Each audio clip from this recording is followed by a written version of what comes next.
Misalkan kita itu dicaci maki, kita nggak bisa melawan, tapi kita mendoakan buruk, nggak mau disambar geledek gitu orang itu, ketabrak mobil mati sekalian, itu doa yang tidak baik. Jangan kita mengatakan bahwa apabila orang yang mencaci maki, menjelekkan dan menyakiti kita, lalu dia mendapatkan musibah, lalu kita mengatakan syukur itu dia kawalat akibat dia mencaci maki, menjelek-jelekan dan menghina saya. Akhirnya dia mendapatkan musibah. Dia merasa gembira dan bersyukur kepada Allah atas musibah orang yang menyakiti. Itu hindari yang demikian, dan ini sering terjadi dalam diri kita. Dalam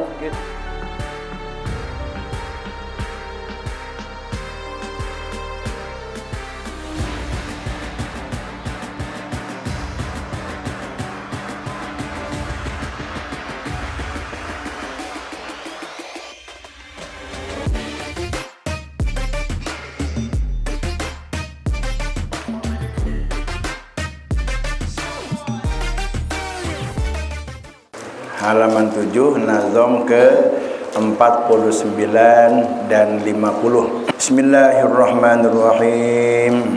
Imanu mar'in la yakunu takamala hatta yara nasan bi'iblin musila fayakunu madhuhum wa dhammuhum sawa lam yasalau matalaimin fi dhil ula. Imanu mar'in, bermula iman seseorang itu, la yakunu, tidak ada iman itu, takamula, yang sempurna, hatta, sehingga yara, melihat seseorang itu, nasan, kepada manusia, biibilin musila, diserupakan dengan onta, dalam hal tidak membutuhkan pujian dan tidak takut celaan. Fayakunu, maka ada, madhuhum, pujian manusia, wa zammuhum, dan celaan manusia itu sawa, dua-duanya sama. Lam yaksa, dan tidak khawatir atau tidak takut, laumata laimin, kepada celaan orang-orang yang mencela, fi dzil ula, di hadapan zat yang maha mulia. Kita ini sebagai makhluk yang disebut dengan makhluk sosial. Makhluk sosial itu makhluk yang senantiasa bermasyarakat, yang tidak bisa pisah atau melepaskan diri dari orang lain, sehingga tidak ada manusia yang bisa hidup sendiri, tetapi dia membutuhkan sesama. Di dalam pergaulan sehari-hari sesama kita, isi di dalam dunia pergaulan kita dengan sesama kita ini cuma dua isinya, nggak banyak. Kalau nggak muji, nyela. Kalau kita nih gaul dengan sesama dimanapun, di kantor, di pengajian, di pasar, di masyarakat, di terminal, cuma dua. Kalau nggak muji, nyela. Cuma itu. Kalau enggak dia berkata-kata yang nyaman, berkata-kata yang menyenangkan, dia berkata-kata yang menyakitkan. Cuma dua itu yang akan kita temui. Semua itu, baik celaan, hinaan, caci makian, atau pujian atau memuliakan atau keagungan, itu semuanya merupakan ujian dan cobaan. Ujian buat siapa? Buat kita semua, terutama bagi orang-orang yang sedang melakukan perjalanan ruhani. Ini khusus karena kita berbicara orang-orang di sini, orang-orang yang sedang suluk ini. Kita tidak berbicara soal umum, berbicara orang-orang yang sedang melakukan suluk, orang-orang yang sedang melakukan perjalanan menuju kecintaan Allah, agar menjadi kekasih Allah itu tidak mulus seperti jalan tol, tapi dia menemui kerikil-kerikil tajam, menemui gangguan-gangguan yang tidak kalah pentingnya, yang hebat, kadang-kadang menggagalkan kita untuk bisa sampai ke situ. Semangat tinggi, kemudian banyak gangguan-gangguan di tengah perjalanan kita. Gangguannya apa? Dua tadi, pujian, celaan. Cuma dua. Kalau nggak dipuji, dicela. Nggak dimuliakan, tidak dihormati, dihinakan, disakiti, kemudian dikucilkan. Cuma dua itu. Nah, kenapa? Karena memang hidup ini adalah ujian. Seperti apa yang disebutkan di dalam Quran surat Al-Mulk ayat 2, Alladzi khalaqal mauta wal hayata liyabluwakum ayyukum ahsanu amala. Memang hidup ini adalah ujian. Liyabluwakum ayyukum ahsanu amala, untuk mengetahui siapa di antara mereka yang hidup itu ahsanu amala, amal perbuatannya lebih baik. Sehingga ketika kita dalam pergaulan ini berhadapan dengan sesuatu yang menyenangkan, berhadapan dengan sesuatu pujian, berhadapan dengan sesuatu yang memuliakan kita, itu kita jangan bangga, tapi sadari bahwa itu adalah sebagai ujian.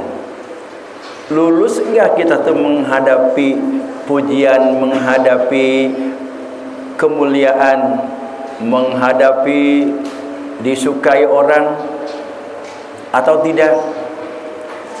Sementara ini yang kita tahu bahwa itu merupakan ujian itu adalah hanya celaan, hinaan, caci makian.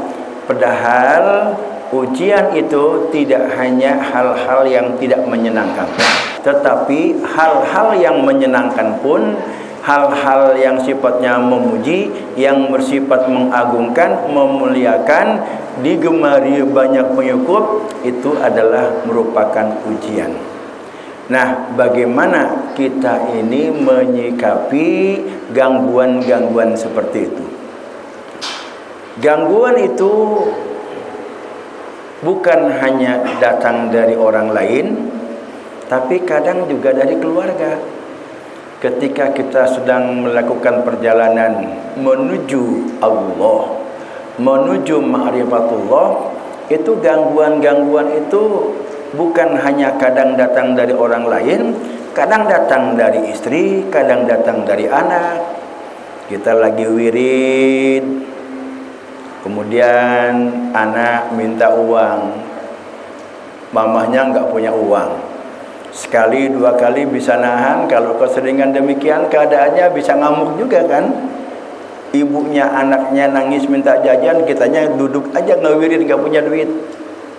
Ini merupakan gangguan besar dalam perjalanan kita menuju kepada Allah Subhanahu wa taala. Jadi gangguan-gangguan ini, celaan, hinaan, caci makian, pujian atau pengagungan itu tidak hanya datang dari orang lain, tapi kadang dari keluarga kita, dari orang tua kita, dari saudara kita, dari kakak, dari keponakan, dari adik. Kadang-kadang orang yang kita cintai itu mengganggu kita. Nah, disinilah yang perlu kita tahu agar kita ini perjalanan mulus sampai kepada ma'rifatullah, sampai kepada mahabbatullah, menggapai kecintaan Allah, waspadai kesenangan, cacian, hal-hal yang tidak menyenangkan. Jika kita temui dalam perjalanan kita ini, sadari bahwa itu adalah merupakan ujian. Kita kalau dipuji orang bangga enggak? Jangan bangga. Jangan bangga. Kalau kita umumnya kan kalau dipuji orang, oh siapa gua? Kan gitu kalau dipuji orang kan. Oh dia mah anak-anaknya hebat, dapat juara terus, dia mah oh bapaknya hebat. Oh langsung begitu dipuji hidungnya megar, bikin hebat. Ketika dipuji itu sadari itu adalah ujian. Bagaimana kita menyikapi ujian itu? Nah, di dalam hal ini kita bagaimana diajarkan oleh pengarang ini bagaimana kita menyikapi ujian itu. Seperti Allah berfirman dalam Quran surat Al-Anbiya surat ke-21 ayat 35, A'udzubillahi minasyaitonirrajim wa nabluukum bisyarri wal khairi fitnatan wa ilaina turja'un, dan kami uji kamu bisyarri dengan kejahatan, dengan keburukan, dengan cacian, wal khairi dan kebaikan, pujian, dimuliakan, fitnatan sebagai cobaan, wa ilaina turja'un dan engkau akan dikembalikan kepada kami. Kenapa kita suka memuji orang atau kenapa orang memuji kita? Ada dua hal. Satu, karena Allah menutupi aib. Kita ini banyak aibnya, cuma Allah tutupi kejelekan-kejelekan kita itu. Sehingga orang nggak tahu kejelekan-kejelekan pada diri kita karena Allah tutupi. Yang ada adalah kelebihan kebaikan, sehingga orang itu memuji kita. Begitu juga kita belum begitu kenal kepada orang yang kita tahu kebaikan-kebaikannya, kejelekan-kejelekannya Allah tutupi, kemudian kita memuji dia. Jadi yang pertama, kenapa kita memuji atau kenapa orang lain memuji itu? Satu, karena Allah menutupi kejelekan-kejelekan kita. Siapa di dunia orang yang nggak punya kejelekan? Ketika kita kejelekan itu tidak tersebar,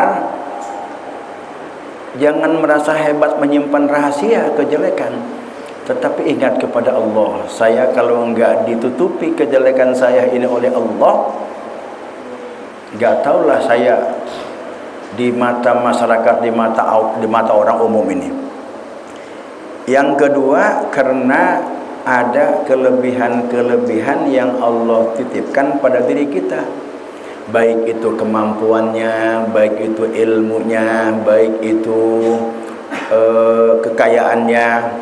Kita memuji orang karena kedermawanannya, kehebatannya. Sudah diberi oleh Allah kaya, orang berdermawan, lalu kita memuji dia. Kita memuji dia itu karena ada kehebatan dalam diri dia yang Allah titipkan. Nah, mengapa orang mencela? Sama, karena dua hal. Kenapa kita mencela? Kenapa orang mencela kita? Karena dua hal juga. Kenapa? Karena ada kekurangan dan ketidakmampuan dalam diri kita. Yang kedua, karena Allah membuka aib orang itu. Dulu kita kan percaya banget, angkat topilah dengan dia. Begitu kita akrab gaul dengan dia, tahu kejelekan-kejelekan dia, turun lagi yang tadinya kita menghormati, akhirnya kita juga sarwa bejeng batur, sama aja dengan orang lain kalau begitu mah. Kalau kita sudah dekat bergaul, kemudian aib-aibnya itu terbuka, terlihat oleh kita, maka kita susah untuk memberikan pujian kepada dia. Nah, sekarang bagaimana kita menyikapi celaan dan pujian itu? Al-Imam Abdullah bin Alawi Al-Haddad dalam kitabnya Adabu Sulukil Murid pada halaman 36 wa rubbama tasallatul khalqu ala ba'dil murid bil idza'i wal jafa'i wal dhammi. Terkadang menguasai manusia kepada orang-orang yang sedang melakukan perjalanan menuju kecintaan Allah itu diganggu bil iza, dengan hal-hal yang menyakitkan. Dengan hal-hal yang menyakitkan, baik itu menyangkut kepada fisik maupun menyangkut kepada hati atau perasaan. Dan ini banyak dialami para pejuang dan orang-orang mujahidin, bukan hanya kita sebagai muridin atau sebagai salikin, tetapi para aulia Allah itu lebih hebat lagi ujiannya daripada itu. Bahkan Rasulullah SAW pun juga lebih hebat. Rasulullah, gangguan-gangguan di dalam dakwahnya itu banyak diganggu, bukan dari orang lain, bahkan dari keluarganya sendiri. Siapa itu? Abu Lahab. Abu Lahab merupakan paman Rasulullah SAW. Abul Uzza bin Abdul Muthalib, kakak Rasulullah SAW. Kemudian Abu Jahal. Abu Jahal itu sepupu Nabi, nama aslinya adalah Amr bin Hisham. Gangguan-gangguan itu datang dari keluarga. Tetapi Rasulullah itu tidak menganggap dan tidak menanggapi gangguan-gangguan itu. Apalagi wal jafa. Wal jafa itu dikucilkan, tidak ditemani, tidak diakrabi, dikucilkan. Wazam, dan dicela. Kemudian juga warubbama tasallatul khalqu ala badil muridin. Kadang-kadang seorang salik yang sedang melakukan perjalanan menuju Allah itu juga diganggu oleh manusia bita'zimihim, dengan diagung-agungkannya, dimulia-muliakannya, wa abqalihim, dan kemudian diikutinya, dihadapinya, wa sanaihim, dipuji-pujinya. Nah, bagaimana kita menyikapi dua hal itu? Fa'in bulita bisai'in min dzalika. Kalau kamu diuji dengan sesuatu yang tadi, dengan disakiti, dengan dicaci maki, dengan dikucilkan, dijauhkan, tidak ditemani, wadam, dan dihinakan, maka hadapilah itu bisobri, dengan sabar. Sabar itu adalah habsun nafsi ma yadhummu, menahan diri dari sesuatu yang tercela. Sabar dalam menghadapi hinaan bukan berarti enggak mampu untuk melawan. Kita kadang-kadang ketika sabar enggak melawan atas hinaan dan cacian orang itu, kita ada anggapan merasa lemah, merasa tidak berdaya, merasa tidak mampu. Nah, ini yang mendorong kita untuk tidak bisa sabar menghadapi ujian dan caci makian tersebut. Padahal di sini Rasulullah SAW memberikan konsep kepada kita di dalam menyikapi cobaan-cobaan yang bersifat menyakiti, cacian, dan dikucilkan itu, sikapi dengan sabar. Sabar itu tidak ditangkapi, tidak dilawan. Yang kedua, wa tarkul mukafati, tidak melawan. Yang kondisi kita tidak melawan itu, kita tuh mampu. Ada orang yang mencaci kita, menghina kita, menjelek-jelekan kita, itu kalau kita lawan itu sebetulnya mampu, dan saya sanggup melawan dia. Walaupun kita keukur sama kita kemampuan dia, kalaupun juga berantem, kita masih menang. Sudah terukur oleh kita kemampuan orang itu, kalaupun juga kita berantem, kita menang. Tetapi kita menahan diri untuk tidak melawan. Ini yang menjadi persoalannya adalah karena gengsi. Kalau kita dihina, dicaci maki orang kemudian tidak melawan, kita ada rasa gengsi tidak melawan. Padahal justru itu adalah sikap yang paling baik untuk menghadapi hinaan, celaan dan caci makian orang. Yang pertama adalah bisobri. Bisobri itu tidak menanggapi. Tidak menanggapi apapun bentuknya celaan-celaan itu, hinaan-hinaan itu, kemudian sikap-sikap yang menyinggung perasaan itu, jangan ditanggapi. Jangan ditanggapi. Maka seperti di dalam bait ini, hatta yarona san biiblin musila. Ketika kita melihat seperti itu, pandanglah seperti kita melihat onta. Dalam hal apa? Dalam hal onta itu enggak memerlukan pujian dan tidak takut dengan celaan. Nah, jadikanlah diri kita ini seperti itu. Kita enggak mengharapkan pujian dari sesama, kita enggak mengharapkan pujian dari sesama, kita enggak butuh dengan pujian orang, dan juga kita enggak takut dengan celaan orang. Yang kita takuti itu adalah celaan dari Allah Subhanahu wa taala, hinaan dari Allah Subhanahu wa taala. Biar orang lain itu menghina, mencela kita, mencaci maki kita, asal jangan dicela dan dihina oleh Allah Subhanahu wa taala. Sedunia orang ini mencela, merendahkan, menghina kita, tapi kalau Allah memuliakan, apalah artinya celaan itu? Sebaliknya satu dunia orang ini memuji kita, tapi Allah menghinakan, apalah arti pujian orang itu? Yang kita takuti adalah celaan, hinaan dari Allah Subhanahu wa taala. Dan yang kita harapkan adalah pujian dari Allah. Kita enggak perlu pujian dari sesama itu. Nah, itu kita salah satu bisa demikian tuh. Untuk mulus perjalanan kita ini untuk menuju kecintaan Allah, maka jangan terpengaruh dengan pujian dan celaan dari sesama, tetapi yang perlu kita waspadai celaan dan hinaan dari Allah Subhanahu wa taala, dan yang kita perlu adalah pujian dari Allah Subhanahu wa taala. Ada orang tidak membalas, tetapi hatinya menyimpan dendam. Dendam itu apa?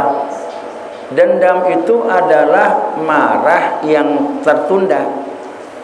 Dia menunggu waktu yang baik, kapan dia itu lengah dan kapan ini marah itu bisa dikeluarkan. Kalau marah saat itu dia keluarkan, tapi kalau dendam itu adalah marah yang tersimpan. Contohnya gini, kita mau pinjam uang atau pinjam motor, lalu motor ada nggak dipakai, dia bilang nggak bisa, kita nggak dipinjemin.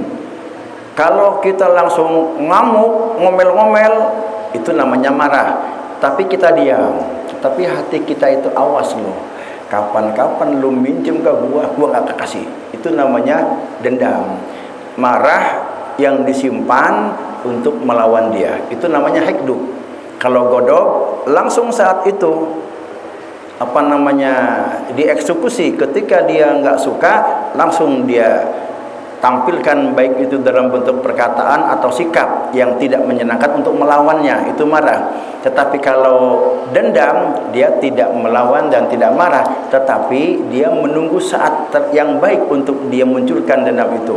Awas, kapan-kapan lo butuh gua nggak akan kasih. Itu namanya dendam. Wa idmarisu syarri, dan menyimpan rencana jelek.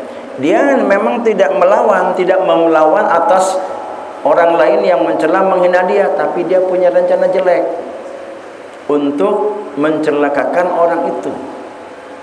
Diamnya kita nggak melawannya itu memang tidak punya rencana jelek dan tidak ada dendam. Betul-betul memang tidak melawan aja. Dalam kondisi kita mampu untuk melawan, tapi kita nggak mengadakan perlawanan. Nah, itulah sikap yang kedua menghadapi cacian, celaan, hinaan dan pengucilan dari sesama. Kalau kita nggak bisa begitu, kita akan turun lagi, nggak bisa sampai kepada mahabbatullah. Ini kita lagi berbicara soal perjalanan kita supaya mulus menuju mahabbatullah, perjalanan kita yang sedang menuju ma'rifatullah supaya sampai kepada kecintaan Allah, sehingga kita ini termasuk orang-orang yang dicintai Allah, termasuk para aulia Allah. Kita itu harus waspadai. Hinaan, celaan, pujian itu merupakan gangguan dalam perjalanan kita yang perlu kita waspadai, sikapi dengan benar. Ketika kita mendapatkan celaan, tadi yang pertama apa? Hadapi dengan sabar. Artinya apa? Tidak usah ditanggapi, cuekin, satu. Yang kedua, tidak melawan. Tidak melawan itu artinya tidak ada dendam dalam diri kita. Lain soal tidak melawan tapi diam dendam, itu persoalannya lain. Tidak melawannya itu tidak ada dendam dan juga tidak menyimpan rencana jelek. Yang ketiga, nah ini yang ketiga yang sering terjadi dalam diri kita. Wahzarid du'a, waspada dengan doa ala man adzaka, kepada orang yang menyakiti kamu. Kalau kita kan kalau orang menyakiti kita langsung muncul doa yang mencelakakan dia. Doa yang tidak baiklah, doa yang tidak menyenangkan. Misalkan kita itu dihina, misalkan kita itu dicaci maki, kita nggak bisa melawan, tapi kita mendoakan buruk, nggak mau disambar geledek gitu orang itu, ketabrak mobil mati sekalian. Itu doa yang tidak baik. Jangan kita mendoakan yang tidak baik. Wahdari doa ala man adzaka, jangan kita mendoakan tidak baik kepada orang yang menyakiti kita. Hindari itu. Itu yang terjadi. Memang manusiawi. Ketika kita dihina orang kemudian muncul kita marah, itu mendoakan dengan doa yang tidak baik, tahan. Itu manusiawi, tapi jangan diikuti, jangan dikeluarkan doa itu. Tahan. Oh, ini nggak boleh. Kalau kita terjadi mendoakan demikian, berarti kita turun lagi, terganggu perjalanan kita ini, nggak akan sampai-sampai kepada mahabbatullah. Itu yang sering terjadi itu. Wahdari doa ala man adzaka, hindari doa tidak baik terhadap orang yang menyakiti kamu. Dan yang keempat, ini juga sering terjadi nih. Wala takul idza asabathum musibatun, dan janganlah kamu mengatakan idza asabathum musibatun, apabila orang yang menyakiti itu mendapatkan musibah, hada bisababi adzahuli, itulah sebab katulah, katanya katulah. Jangan kita mengatakan bahwa apabila orang yang mencaci maki, menjelekkan dan menyakiti kita, lalu dia mendapatkan musibah, lalu kita mengatakan syukur, itu dia kawalat akibat dia mencaci maki, menjelek-jelekan dan menghina saya. Akhirnya dia mendapatkan musibah. Dia merasa gembira dan bersyukur kepada Allah atas musibah orang yang menyakiti. Itu hindari yang demikian, dan ini sering terjadi dalam diri kita, dalam pergaulan kita sesama ini. Kenapa demikian? Kalau kita mengatakan, tuh rasain, itu adalah akibat keburukan kepada saya. Memang tahu dari mana kita mengatakan bahwa dia mendapatkan musibah itu akibat menyakiti kita? Kita kan belum tahu. Kalau kita belum tahu, jangan sekali-kali mengatakan sesuatu yang kita nggak tahu. Ini satu hal yang haram hukumnya, kita mengatakan sesuatu yang kita nggak tahu. Kan kita nggak tahu dia celaka itu sebab karena dia menyakiti kita atau tidak. Maka ada 5 hal yang diharamkan Allah, diantaranya adalah kita mengatakan sesuatu yang kita tidak mengetahui. Antakulu 'alallahi ma la ta'lamun. Dalam Quran surat Al-A'raf ayat 7, surat ke-7 ayat 33, di antara yang diharamkan Allah itu antakulu 'alallahi ma la ta'lamun. Kita mengatakan sesuatu yang kita nggak punya pengetahuan tentang itu. Itu kewalat dari saya itu. Tahu dari mana bahwa dia musibah itu kewalat dari dia? Kalau dia nggak tahu, nggak pasti berarti dia mengatakan sesuatu yang dia nggak tahu tentang itu. Itu hal yang terlarang dan haram hukumnya. Nah, itulah 4 hal untuk menyikapi ketika kita mendapatkan